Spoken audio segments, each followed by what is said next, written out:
హరే కృష్ణ కృష్ణ కృష్ణ హరే హరే హరే రామ రామ రామ హరే హరే.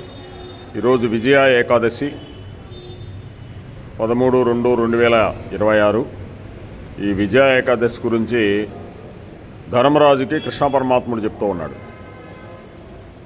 పూర్వము అయోధ్యాధిపతి రామచంద్ర ప్రభు సీతామాతను వివాహం చేసుకొని తమ్ముడితో కలిసి అరణ్యానికి బయలుదేరి వెళ్ళాడు.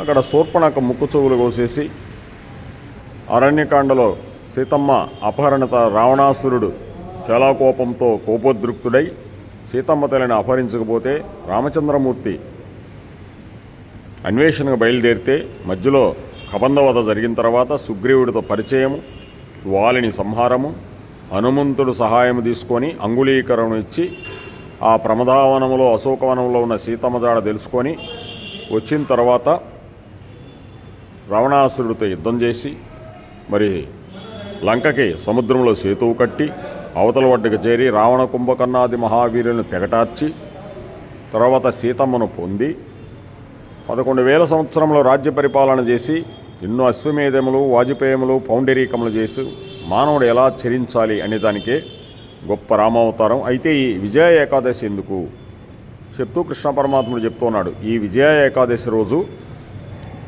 ఈ రేపు వచ్చేది ఏకాదశి అని ఆ యొక్క సముద్రం దగ్గర ఉన్న ఒక ఆశ్రమం ఉంది. అక్కడ దాల్భుడు అనే ఒక మహర్షి ఉన్నాడు. ఆయన దగ్గరికి వెళ్ళారు. రేపు విజయ ఏకాదశి వస్తుంది, పాల్గొన మాసంలో, మాఘమాసంలో. ఆ ఏకాదశి వ్రతం చేయండి, మీకు విజయం చేకూరుస్తుంది. లంకానగరానికి వెళ్ళి రావణ సంహారం చేయండి అని చెప్పాడు.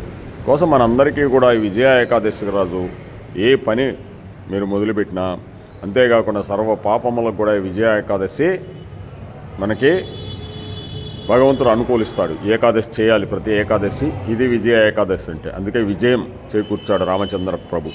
ఆ రాముడు కృష్ణుడు అని ఇద్దరు లేరు కాబట్టి ఆ కృష్ణుడే రాముడు. ఆయన స్టోరీ ఆయన చెప్పుకున్నాడు. కృష్ణం వందే జగత్. హరే కృష్ణ కృష్ణ కృష్ణ హరే హరే హరే రామ రామ రామ హరే హరే. ఇదే విజయ ఏకాదశి అంటే. రేపు వచ్చి ద్వాదశి రోజు వామన చరిత్ర కానీ ధ్రువ చరిత్ర వింటే దాన్ని మించిన ఫలితం ఇంకొకటి లేదు. కృష్ణం వందే జగత్. కృష్ణం వందే జగత్.